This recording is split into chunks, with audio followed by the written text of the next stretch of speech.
MFA Writers. I'm so happy to have you here and so happy to be back from spring break with a brand new episode of the podcast. For all you current MFA students, I hope you enjoyed the time off as much as I did. For those of you who are applying to MFAs this cycle, the April 15th decision deadline is just a few days away. So good luck as you make your final decisions. And good luck to anyone hoping to get off a wait list. We wish you all nothing but the best. You can find MFA Writers on Instagram and Twitter, as well as mfawriters.com. We love to hear from listeners, so feel free to shoot us a direct message on one of those platforms, or an email at mfawriterspodcast@gmail.com. And if you have a minute to rate or review the show, the best place to do that is on Apple Podcasts. Doing so will help boost our podcast as we try to boost these amazing writers. Also, if you or someone you know would like to be a guest on the show, you can apply at mfawriters.com. On that same website, you can also click the support button to support us financially, if it's within your means. Or you can do so by going directly to buymeacoffee.com/mfawriters. Finally, as always, thank you for listening, and we hope you enjoy the episode.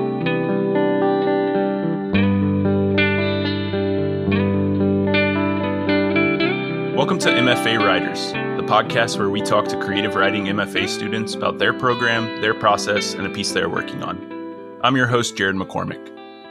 Today I'm with Sam Herschel Wein. Sam is a lollygagging plum of a poet who specializes in perpetual frolicking. They are a recent graduate of the MFA program at the University of Tennessee and were the recipient of a 2022 Pushcart Prize. They have published 3 chapbooks, most recently Butt Stuff Flower Bush from Pork Belly Press, and they're the co-founder and editor of Underblong Journal. They have recent work in American Poetry Review, the Cincinnati Review, and Gulf Coast, among others. Today, Sam has brought 2 poems to read for us. Yes, and actually these are both poems who were published in American Poetry Review and the Cincinnati Review. So bringing it right out of the bio into the podcast. I'm going to start with a poem that I wrote. Both of these poems I wrote during my MFA program. This one was called Community Check-In. I wrote it during a particularly tough week of my program and feeling like I just needed my people around me. And I sort of reached out to all of them at the same time. And this poem sort of comes from that. So this poem is called Community Check-In. Sarah Mae tells me I help them be goofy. Josie tells me I don't need to worry. I got this. Talia tells me she feels sad today, that she can't seem to keep going. Aviva texts, their sibling died. Luke calls. They are driving to Missouri to be with Vive. Do they need anything? They don't know yet. Gervais tells me he's brimming with anxiety. Says he had plane issues. He left at 5 p.m. and got in at 4 a.m. and he's still so tired, but he can do it. He can work on the sample if I email it to him. Mariah posts a picture of 3 smiles without her and a sadness face. Who are these people? I type out. My family, she responds. I haven't been able to go home in years and they're all together without me. Kate says I popped up on her memories and her photos app from 2018. Said I was eating a churro. SB says, if you need me to beat up that boy that didn't listen when you asked him to go slow, I'll fucking do it. I'll pull up to his house and everything. Chen says he's tired. My mom says she can't sleep. V says they feel like he's drowning all the time. Isaiah left work because they were having a panic attack. Rose organized to start a union at her job but says maybe she just wants them to fire her. Ruslan says that, through my love and friendship, he was able to come out to his homophobic family and friends back in Kyrgyzstan, that he's so grateful for me he could cry. He cries for a minute. Shireen says she finished Succession. Catherine says she won an award. My dad calls, says, you need to get your oil changed. I know you have a lot on your plate, but please try to find a moment. Make sure you take your breath. Go and get the oil change tomorrow. They open at 8. And then this other poem I'm going to read is called Butt Stuff Flower Bush, which eventually became the title of my little chapbook. But But So Flower Bush is a funny thing. I was doing a collaborative writing project for a research group that then became a panel at a conference. And we went to botanical gardens and were told to like look for something inspiring and write about it. And I found a sign that was originally something else that someone had painted over and in pencil written "butt stuff flower bush," which to me felt like just the thing I needed in that moment. So I sat down next to that sign and I wrote this poem called "Butt Stuff Flower Bush." Butt stuff flower bush. I come across a leafless bush, twigs surrounding its branchy base, and there, plaque painted over, in pencil but somehow formal, its new given name, butt stuff flower bush. And I think of the long history of butt stuff and bushes, of husbands and sons who experienced salacious snippets of freedom in the arms and bushes of other men, in butterfly gardens, in botanical forests, by rivers and on mountains and camping tents, fingers and tongues and dicks touching butts most glorious, gateway to a man's heart. Was ass to ass invented in my parents' time, in my grandparents' time. The insatiable sight of two bouncy bubbles, jiggling, touching, more beautiful always together. I want to have more sex outside. I want to hear birds and cicadas and owls hoot while a man with a thick mustache spreads my peach with hairy knuckles, goes in to find his dinner. But we don't live in a very liberated society like that. You have to find yourself somewhere quite isolated, or somewhere openly gay, populated, which right now I have neither of. All I have is butt stuff flower bush, my first invitation of late saying, "Come here, little bottom. Come arch under my sprouted arms, come sniff my buried ends. Remember, I'm still blooming." Yes, Sam, that was so good. Thank you so much. I'm so happy you're here and so excited to talk to you. Oh, thank you for having me. It's so nice to be here. All right, so that second poem you read, Butt Stuff Flower Bush, like you Yes. said, is the title poem of your third chapbook, which is out now with Pork Belly Press. So first off, congratulations. Thank you. Yes. I understand that this was your first semester final project in the MFA program. Maybe tell us about that. Is correct. Yeah, my first semester workshop class. My assignment was to put together a chapbook. Okay. Based on sort of like the materials we'd been writing that semester. And I had been sitting with the title of that poem, Butt Stuff Flower Bush, for a while, and it felt like it was really encapsulating sort of the direction I was already moving towards for the collection I was putting together, the larger one. So I sort of like threw it together. I made my own cover for it originally. I didn't think too hard about it. I like kind of had the poems. I had the journey. I mean, I definitely thought hard about it because it was my final project, but I feel like it came together very cohesively and very naturally. Because I think I sort of showed up to my MFA program knowing what direction I wanted to go in. So I was already sort of writing poems that felt very cohesive.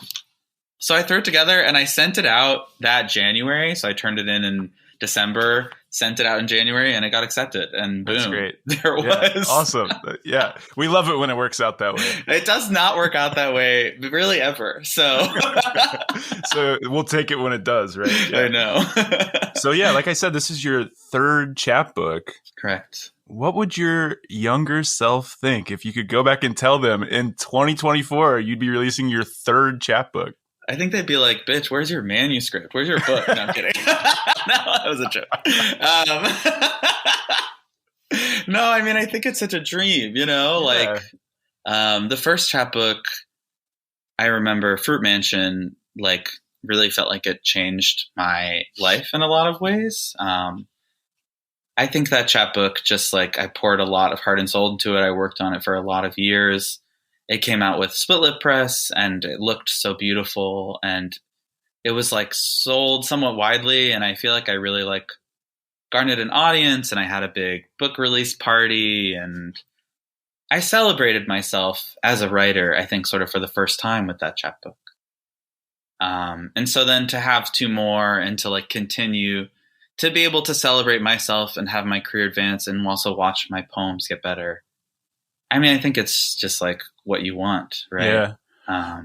Well, I wanted to ask you about that idea of the poems getting better. I mean, third chapbook, that first one, Fruit Mansion, came out in 2017. I was curious if you've seen ways your writing and your interests, I guess, have evolved from that first chapbook to the most recent one. Yeah, I definitely have. I mean, I think, Fruit Mansion was definitely like my first project. And it's funny because it's so different. Like, I think night and day different, maybe like one or two poems the same as like the first version of it that I even put together. Mm-hmm. So just in the process of putting together a collection, I feel like I learn so much, even when it's a chapbook too. Yeah. About like my work and how it's in conversation with the other poems that I'm also writing. Yeah. But I think also, right, like for a lot of years, I was writing poems as like these little bursts and these sort of moments I was having, and to start to think of my poems as more of like a series, as more of something that was building to something. I think what I've learned most of all in working through the 3 chapbooks is how to like order and write poems that sort of tie things together, and sort of like edit to a collection instead of just like working on each individual poem. Though I do think Fruit Mansion was quite a cohesive chapbook, actually, when I look back at it. But, I wasn't playing enough with like variety, and I didn't know enough to like try to have it sort of like span in more languages or have a wider breadth. So that's, I think, something I've learned. I also just think, as you write and read a lot, your vocabulary gets better, your internal sense of rhythm and confidence gets better. And I think those really show up well in this chapbook too. Well, speaking of that idea of like writing in bursts versus putting more thought into like the overall direction of the book, it sounds like maybe your process has changed a little bit along the way as well, which is always a thing that I'm, as a fiction writer, both fascinated by and intimidated by talking about with poets. But I am curious. Are you scared of poets? We all are. Sam, we're all scared of you. Why? We're just little... Because you're so beautiful. Poets are so unhinged. But also, then I try to write fiction, and then I'm like, y'all are unhinged. How do you like sustain this for this long? Like, I run out of breath writing fiction all the time. Let's be clear, Sam. We're all unhinged. Okay, good. All right. Okay, so one thing I really like talking about is how poets find their way into a poem, how they start a poem. So maybe you could talk about that a little bit. I know for some people it's an image, some people it's a sound. What is it for you most often that helps you start a poem? I think that answer has really changed for me over the years. I mean, I think when I started to write poetry, I would I like joke about this a lot, but I would like, I would have something like really traumatic happen to me or really emotional. And then I'd be like, can't process that. Gonna process that slowly over time. And then like a year later, something else really intense or emotional would happen to me. And then I'd be like, okay, now I'm ready to write about that thing from a year ago. And so I would like often enter poetry in sort of like an emotional state to process something that had been like sitting on my heart or weighing on me in some way.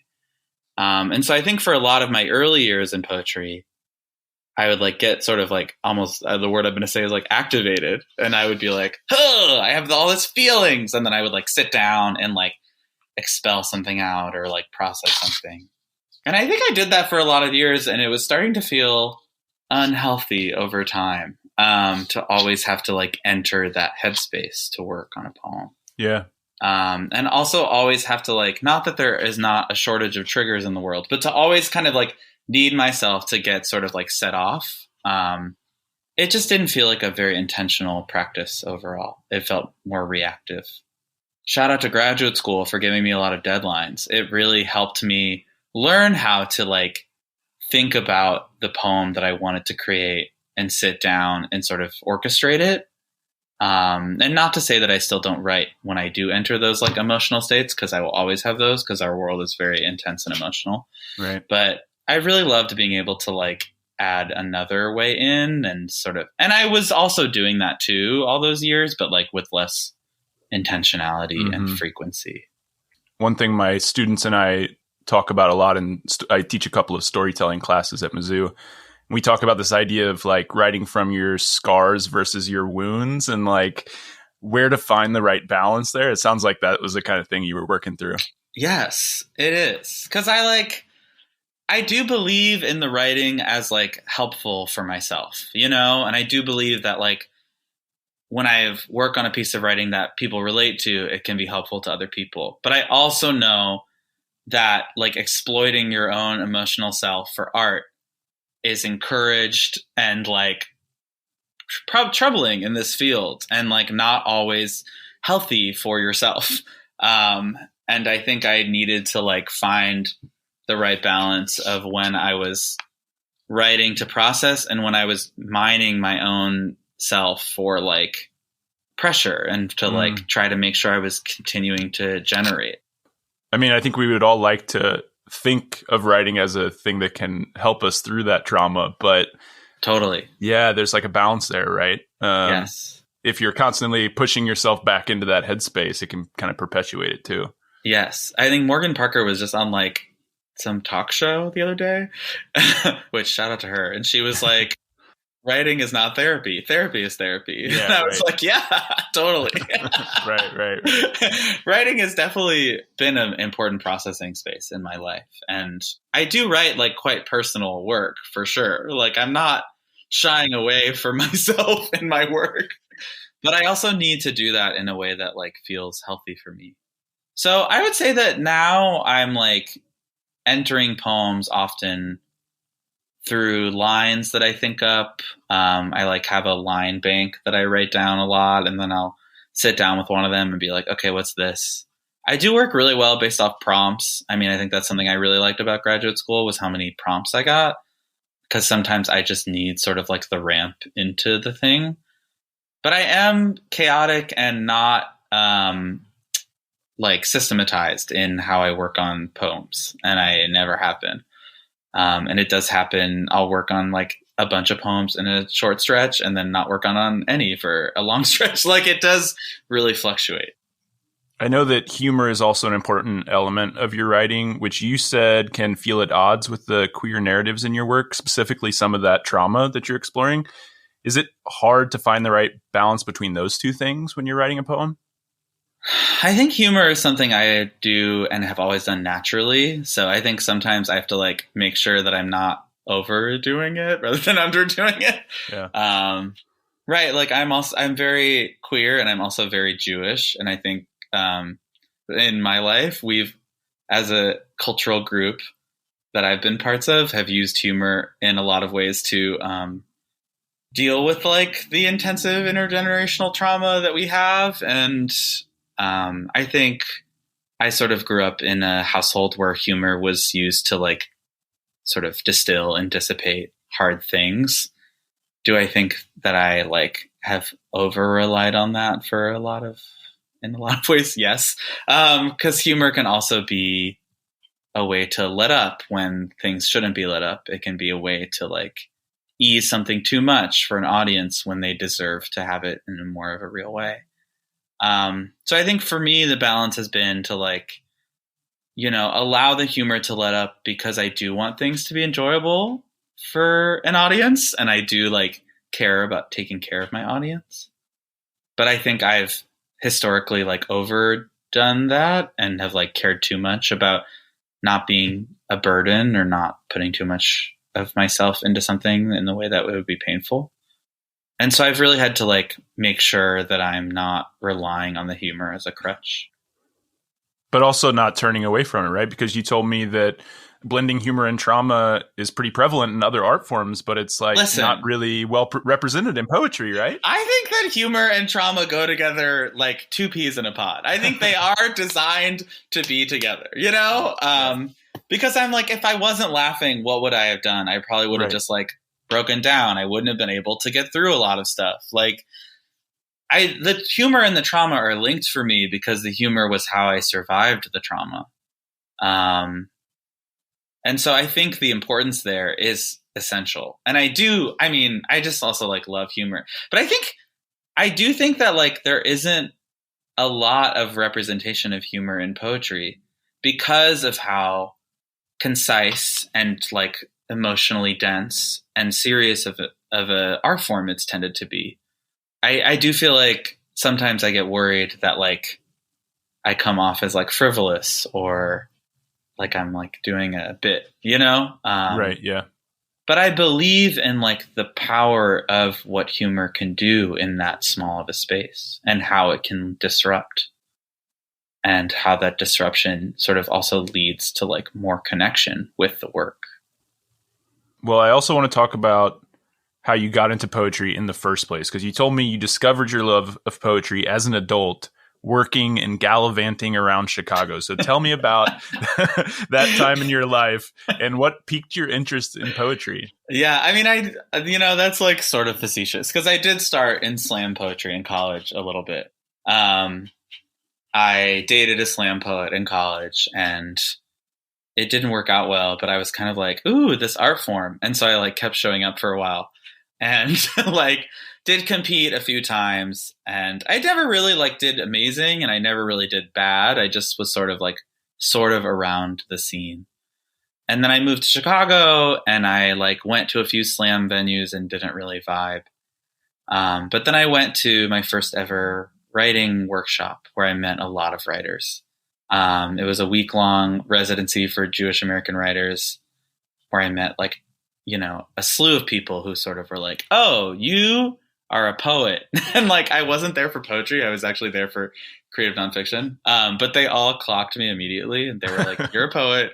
We're going to teach you the ropes. We're going to show you some stuff. And I got like inducted, into this poetry world. And I moved to Chicago, which I was planning to do. And people were like, the Poetry Foundation is there. And I was like, what's that? And like, started going to events. And I think I fell into an artsy crowd. I was friends with a lot of dancers, a lot of performance artists, a lot of visual artists, and a lot of writers. And so I spent my 20s kind of like going to everything. I sometimes pretend those were like my not sleeping years where I'd like work all day and then go to an event at night and then go home, It's like rinse and repeat. But I was taking in so much art and then I was creating a lot of responses, which was often in poetry. So what effect do you think it had on your writing and your development as a poet to kind of learn poetry and learn the ropes from that community instead of from an institution, from academia, from studying poetry as an undergrad in college? Yeah. Well, I do feel like in grad school, there were so many words that people threw out that I didn't know. Mm-hmm. I feel like I was the kid in the class constantly being like, what's that? Like there were so many like almost like basics that I had missed. But I also feel like I had such a strong point of view and such a strong sense of self and such a strong understanding of work that I wanted to create because I had sort of like learned about writing and learned about all my skills in like queer nightlife and like queer communal spaces. And I did go to a lot of like writing events and things. And I, was writing and publishing, which put me in conversation with a lot of people. I was on Twitter for the heydays of Twitter, writing connections, I got to meet a lot of people being in like a big metropolitan city too. Like writers come through Chicago a lot. And so I got to like meet a lot of people and I'm a little question asker. So I got to like ask people a lot about their process, what they're reading, what they're talking about, what they're working on. And I just feel lucky that I like sort of got to connect with so many people and get inspired so often. And also like have a wide breadth of what contemporary poets and writers were doing, and also dancers and also other artists, and like, which caused me to like think a lot about what I wanted to do and what I wanted to make. So I don't know. It's like I developed emotionally and personally for, alongside my art practice. Yeah. Yeah. Well, I mean, like there's no one way to get to an MFA. Obviously, you don't even have to go to an MFA, but like No. people go through undergrad and then straight into MFAs. People take time off. I hear from a lot of people who have been through it who say either I wish I would have taken some time off in between and kind of developed my own interests, or they give that advice to other people. So yeah, I did have a creative nonfiction professor in undergrad who was like, wait as long as you can to go back to school. He was like, don't go back for an MFA until you have like nothing left to say. You've written everything you have to write. Yeah, that's so funny. Which, like, I don't know. He gave me a lot of like weird up and down advice, but for some reason that one stuck with me. All right. Well, before we talk about your decision to pursue the MFA, I want to ask you about Underblong, the literary journal that you co-founded in 2017 with your best friend, the wonderful poet Chen Chen. It's quickly become one of the most respected poetry journals out there, in my opinion. How did the idea for Underblong come about, and what did you two hope to achieve with this journal? Yeah, I think, Chen and I met, funny enough, at that Jewish American Writers Retreat. He was like the one non-Jewish person there. And we became best friends. That's just how life works sometimes. But I think we both were so interested in collaboration. I think we both had childhoods and like had spent time in our lives so far feeling like we were doing a lot of stuff by ourselves. And I think that the writing world can feel really alone because writing can feel like a very solitary act. But we sort of started with like collaborative writing and would like email each other poems back and forth for years and start talking a lot. And then we were like also realizing that our tastes were so aligned and that we always were liking the same stuff, which was, if I were to describe it, like wild, queer, surprise, joyful, sometimes devastating, often devastating and joyful, both devastating and joyful. And, it sort of happened kind of unexpectedly. We'd like talked about starting a journal or a press and then just talked about how we wanted to bring like magic into the world. And we're both like chaotic people. We don't follow schedules very well. The publishing of Underblong has been sporadic and beautiful. And the website has changed a lot over the years. And we've sort of like, hired a managing editor to help keep us on track. We've like brought, a lot of good structural elements into it, but it's such a wild fever dream of lots of labor and love. And Underblong as a word comes from nicknames that we gave to each other during one of our collaborative poems that we wrote. He wrote the word undertow and I wrote the word oblong. And both of us were like, that word is your essence. Like you wrote that word because it's part of you. And so we put those words together and that's where Underblong comes from. Oh, that's great. That's great. I actually have a couple of Underblong connections I want to mention. My good friend Denison Ty Schultz, who I met in my MFA program, is published in the journal. And actually our second ever guest on this show, Sasha DeBevick McKinney, actually read the poem Stand-Up Routine, which you all later published. So one of my absolute favorite poems. Me too. I love it so much. Yeah. I love it so much. Not to have faves in the journal that I publish, but that is one that I feel like I send to people the most. I think we nominated that poem for like everything that a journal can nominate a poem for. Yeah, I absolutely love that poem. And I think Sasha is coming out with a book. So people should be on the lookout for that. Oh my gosh. Sasha's a star. One of my favorite poets of all time, easily. Yeah, she's wonderful. Okay, but Denison's poetry and Sasha's poetry are both wonderful, but very different. So I'm curious to hear what you all look for in a poem when you're deciding what to publish. Yeah. I think that Chen and I are always on the lookout for something that either brings us a sense of wonder or a sense of surprise. And I think that those are both good poems to highlight those two things. Like I think Sasha's poem, Stand-Up Routine, is one of the most like surprising things I've ever read because at every moment of it, I had no idea what was coming next. To like rewrite a poem that's a stand-up routine that's about Babe the Pig. You know, like I think every element of it shocked me to my core, which is something that I love. And I know Chen and I are both like very obsessed with a good turn. And I feel like the turn in that poem is so surprising. Whereas Denison's poem feels like it's so in the world of wonder. It's like ethereal. It's like soothing to the body. It feels like beautiful and quiet and strong. And I think that is like the range that we do look for, is something that like feels like it holds us and holds the people that we want to highlight, you know, or something that I feel like takes us on a ride we never saw coming. And like, we don't know how we ended up where we ended up. That's great. I do also have to mention, you know, you were talking about collaborating with Chin Chin. Your second chapbook is a collaboration with him called Gesundheit. Mm-hmm. So you've collaborated on this journal. What's it like collaborating on a chapbook? You know, it's kind of, we call Gesundheit our like wild beast.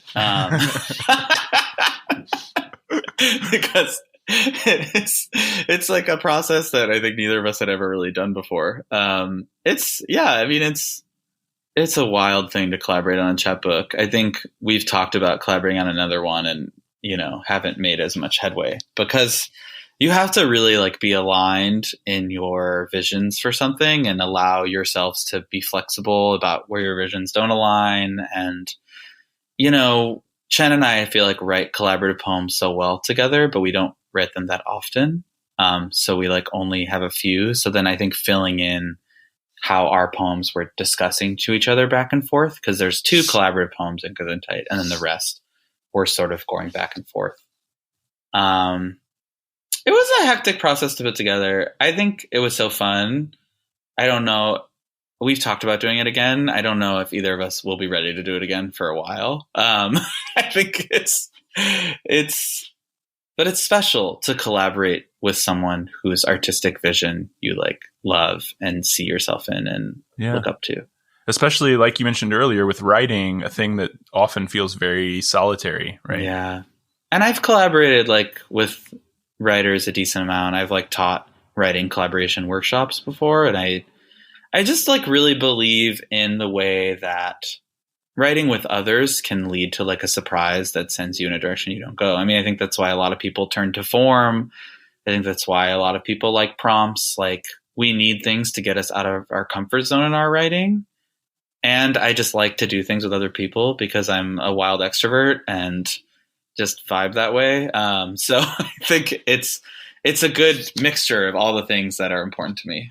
I also think it's a big reason why people decide to do MFA programs, to get around other writers, to have those conversations, to build that community. Yes. I mean, as listeners can tell at this point, you had a lot of experience and a lot of success as a poet before attending the MFA program at the University of Tennessee in Knoxville, which is a 2-year fully funded program with tracks, I believe, in fiction, nonfiction, and poetry. The website is a bit difficult to navigate, so please correct me if any of those things are wrong. The nonfiction track is like not really real. I think they're trying to set it up. Okay. And they do accept applications for it, but they just put you in either poetry or fiction if they like your writing. Okay, well, that's a good thing to know. At least at this point, it's pretty much just poetry or fiction. Okay. Yes. So, with all of that success that you already had as a poet, what made you want to pursue an MFA? My friend in the MFA and I talked about this a lot, how we sort of feel like we went to an MFA because of COVID. Oh, you know, like you started in 2021, right? I did. Yes. And I applied in 2020. Right. So I think I had been working a lot of nonprofit jobs that were challenging me emotionally, mostly like social service jobs, which took a lot out of me. And I was hopping around them a lot while trying to like have this writing career on the side. And then the pandemic hit and I was sort of like in my house without access to like the city that I lived in a lot of the same ways. And also like having to spend all of my time doing this work from home job that I didn't really love in the same way that I loved my work. Right. And I think it was a little bit because I talked about going back for years. I like had applied to one program in Chicago 2 years before and gotten in and decided not to do it. And I had been going really back and forth about like, am I committing my life to writing, or am I going to continue to have writing be a thing that I love and do while building some other life and career? And there is something about like a global tragedy, public health crisis happening that makes you sit down and be like, what do I actually love and care about? Yeah, sure. And I think committing to the MFA was, and for me, in a lot of ways, like committing to a life of writing, and deciding to take it seriously in a way that I always had, but had never prioritized it over everything else. Yeah. No, that kind of makes sense to me as well. I mean, similar to what my thought process was going into it. For me, my background wasn't in creative writing. And so I partially just felt like I had a lot of catching up to do. Like I wanted like an intensive situation where I could just move forward really quickly and get started this life that I imagined for myself. Yes. Which like the MFA does not deliver on, but shout out to the MFA. She seems appealing for that reason. Well, gosh. As much or as little as you want to go into that, it's fine. But in what ways did you feel like it didn't deliver that for you? I mean, I think I went to an MFA as someone who'd like been in the writing and arts world a lot, who didn't have a strong basis of like general knowledge about poetry craft and books as much as I wanted. And I did sort of go more with the intention of like reading and research for sure, and guidance and mentorship. And as many people who've done MFAs and grad school in general probably know, the mentorship model that like I think we were told about in academia from like 20 years ago is just not really the same that it is now. I think most of grad school these days in all fields is like self-directed work alongside your peers. I don't feel like there is like a true mentorship model in the way that I think what I've heard there once was. And I sort of felt like I know these like fully funded programs are designed to allow writing students to not go into debt. But I think also they are designed to exploit graduate labor to teach all of their classes that they need taught. And I definitely felt like the workload of my program like barely allowed for the intensive and deep scholarship that I had desired for.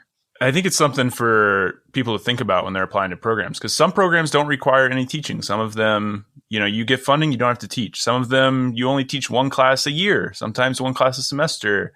So at the University of Tennessee, my understanding is that all the students are required to teach. How many classes are you teaching?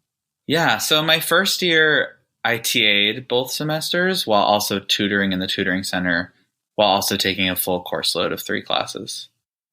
And then my second year, I would take 2 classes while also teaching 2 classes. And one semester, those 2 classes were different. So I was like double prepping, which in my opinion is like a full-time job to teach 2 college courses of that size too, because I was at a state school. So the class sizes were huge. Yeah, I mean, I think teaching a 2-2 should be considered a full-time job. Academia is funny. And they're like, a 4-4 is technically a lectureship. And I'm like, that's unhinged. Y'all are broken. Like, what is wrong with you? Is my really genuine feeling about that. Because a 2-2 felt like a full-time job. I mean, it was like more work than the full-time jobs that I've had. And then to also be like writing my book and taking my own classes on top of that, I just feel like I like didn't sleep for my second year of grad school. Yeah. I mean, I think anyone who is imagining the MFA experience to be just about the writing, it's not just about the writing. Well, and it's like also, I became close with a lot of the MFA and art students while I was there who had actually the same amount of requirements as us, but their program was 3 years and ours was 2. And so they got 3 years of funding to do, it was the exact same amount of requirements. And their third year was just like a thesis year. And their classes were also a lot spread out. Their teaching was a lot more spread out.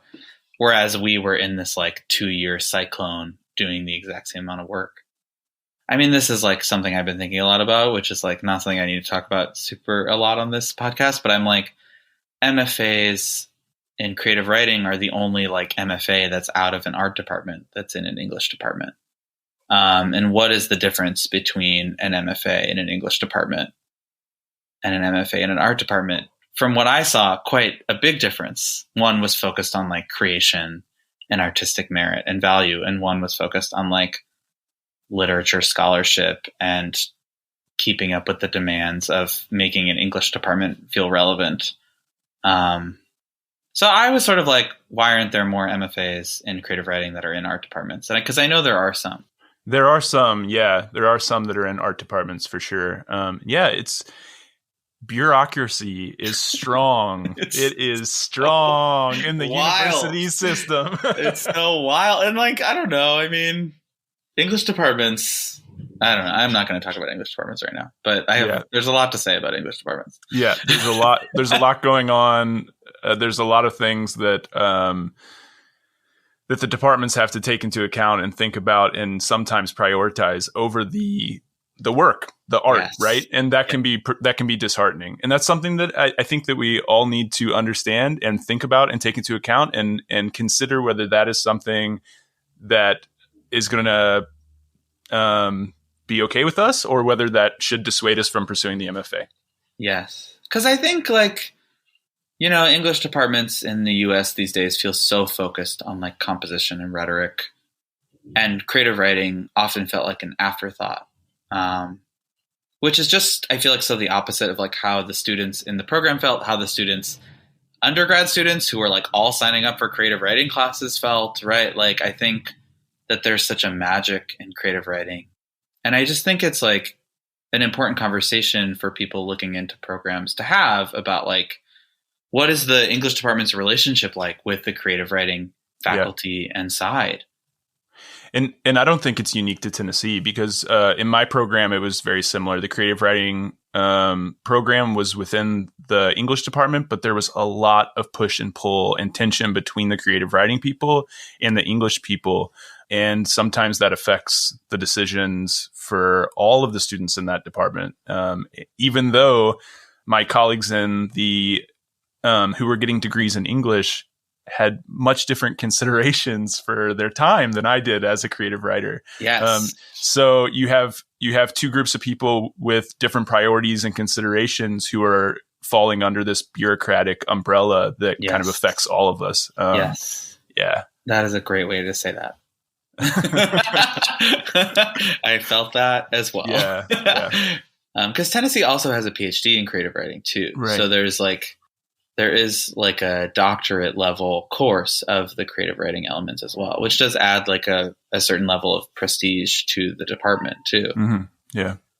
Okay. So we know that the students who go to the MFA at Tennessee are teaching 2 classes per semester. What's the stipend?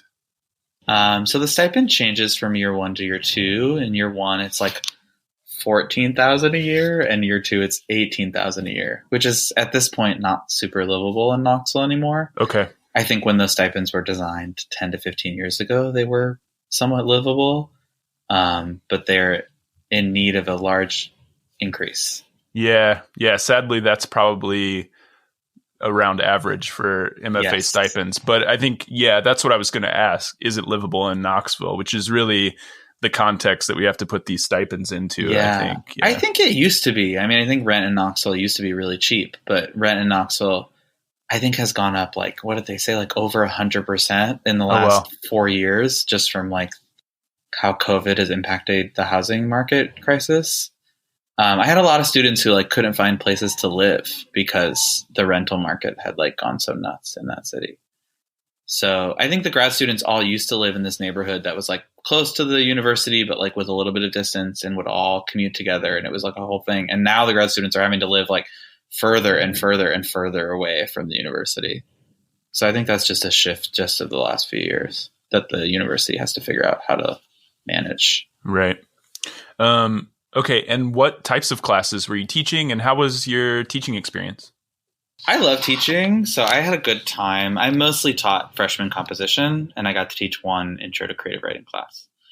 I think teaching the intro to creative class was amazing. I think it was hard to teach it at the same time as composition, because every time I taught that semester, I was like prepping for both creative writing and composition at the same time. And that was like in my thesis year. So I think that was just, I did go above and beyond in my teaching, and I put a lot into it. And I feel like my students and I benefited from that in some ways. And I also think I genuinely didn't have the time to do that, and I did anyway. And I think that I ran myself into the ground in quite a serious way. But, I don't really care for teaching composition. It's not really my gig. I made it as fun as I could. I found the curriculum really unimaginative. Yeah. Okay. When I applied for MFA programs, I actually applied to the University of Tennessee. I was waitlisted, and I reached out to them to talk about the program. And I found out that they were only accepting 2 fiction students that year, which has to make it one of the smallest programs in the country. So I also am curious to hear you talk about that. Is it still that small? And if so, what's it like workshopping in such a small program? Yeah, it's teeny. They take 5 students a year, and they alternate. So one year it's 3 fiction, 2 poetry. One year it's 3 poetry, 2 fiction.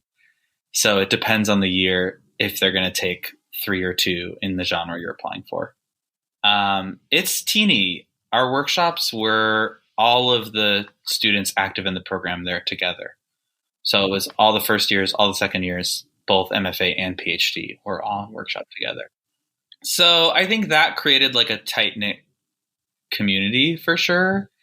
I think we all knew each other quite well.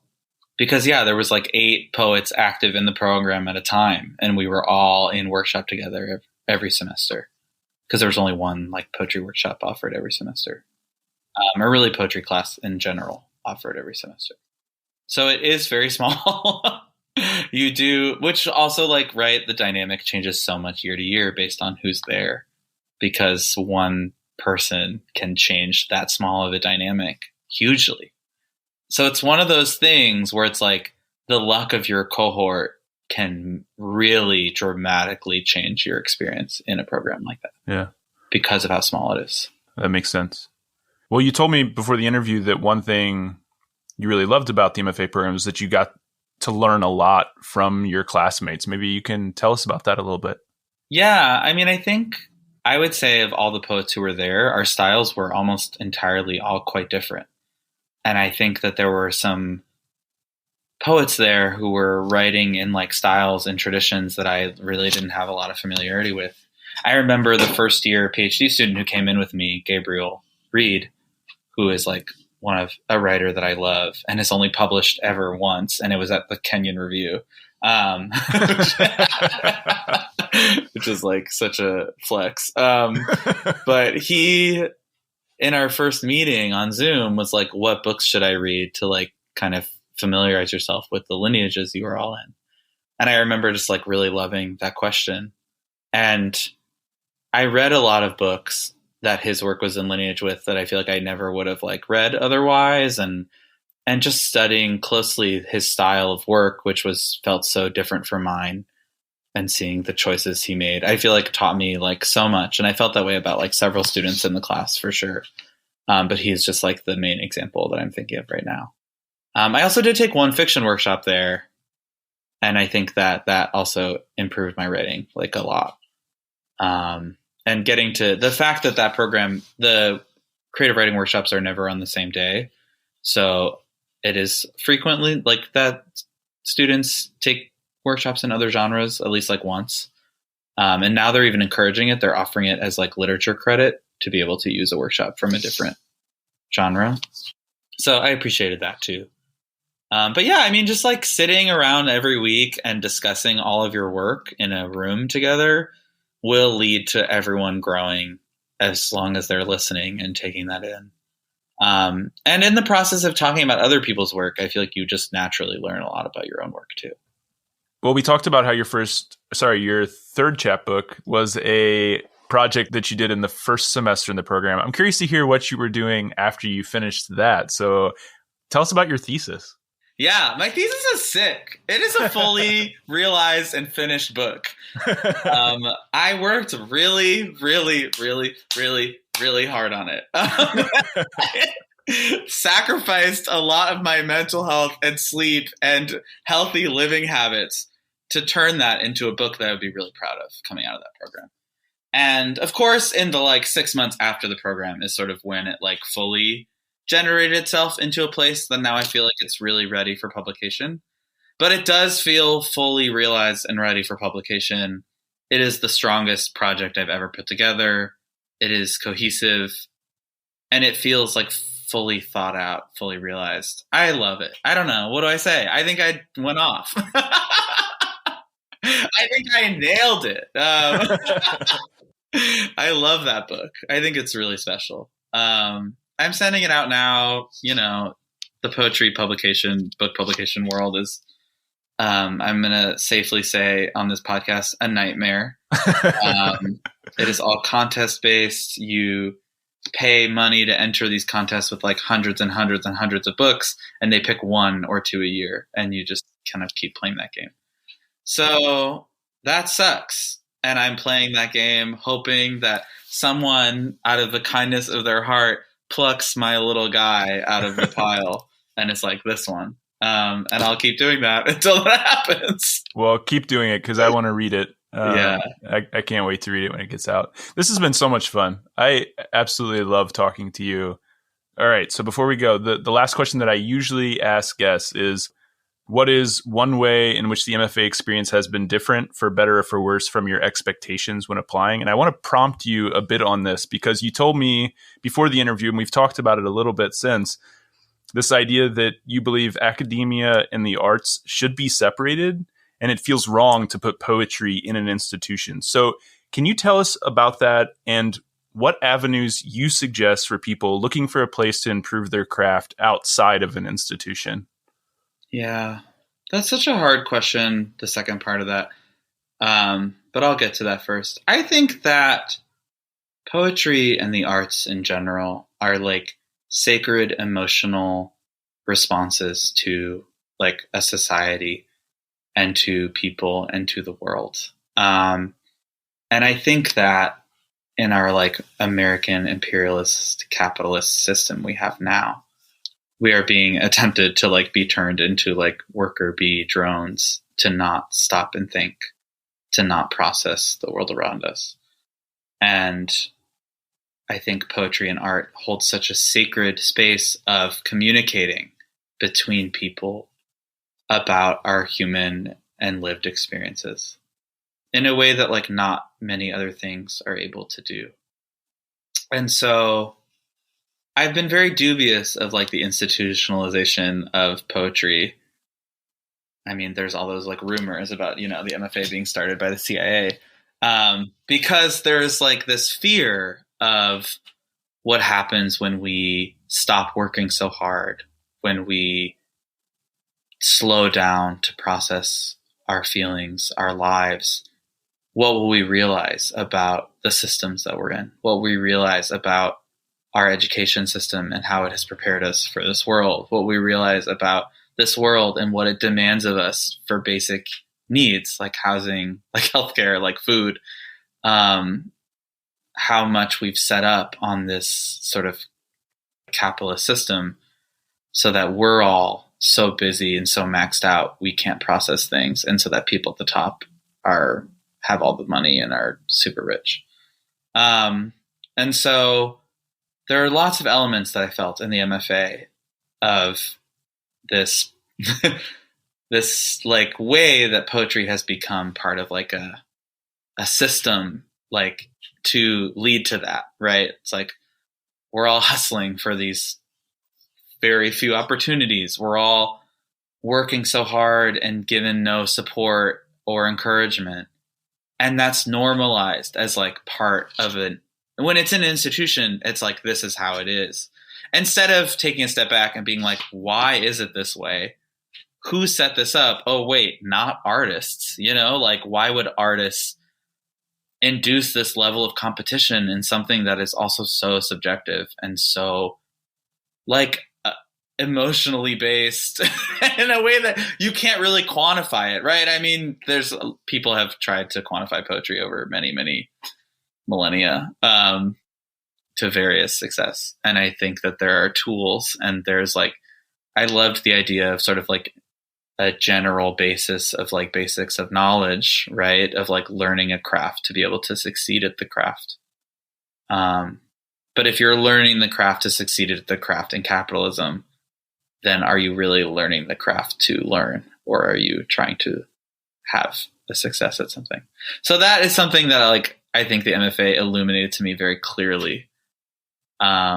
And it's a little bit dark, but it's also, we're in a dark timeline right now. So that's just where we are. And you mentioned the poetry contests. I mean, it's often like that outside of the MFA too, right? Just trying to survive in this industry. It feels like there are these capitalist systems in place that we have to try to maneuver through, when art is best when it's outside of those capitalist spaces. It's just like it's like counterintuitive to the emotional process it takes to make art. And so I don't know. I mean, it's hard because like, sadly, now more than ever, we need jobs to survive because the money is like getting harder and harder to live on in our current American society.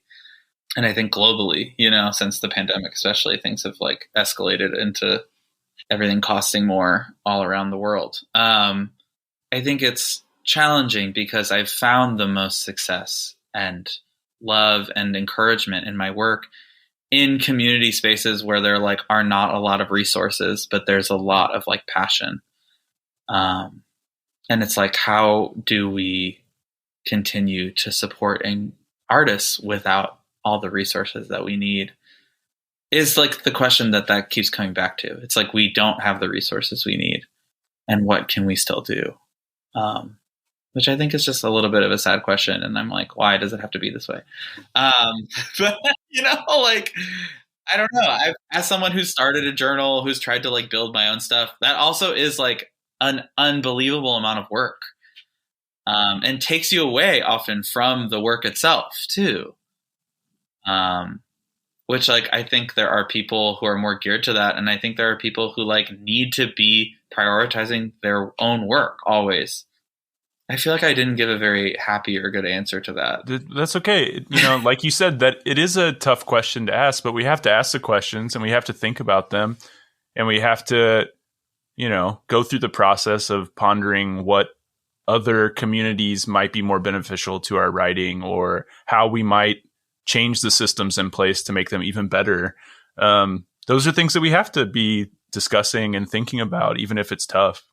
And I think for me, like, I don't know, I just feel like I'm an artist person, and I connect well with like a lot of different kinds of artists, and I really do well in like multidisciplinary spaces. And I think making a lot of bridges between myself and different art forms, and making a lot of bridges between myself and other poets has like been the thing that has fulfilled me and like kept me going and made me continue to learn and grow so much, which is just so evident in both myself and in my work. And so I just really believe in like poets continuing to like connect with the art world and like continuing to all bolster each other up, and, waiting for that revolution uprising where we can be like, we don't need to work this hard. We should be able to have leisure. So that's what I think will be wonderful when it happens. Well, in the meantime, it's been wonderful connecting with you. It's been so fun talking to you. I love your work. I love what you're doing. I love the artist you are. Thanks so much for taking some time to stop by and talk with me. Oh, thank you, really, for having me on here. I appreciate it so much.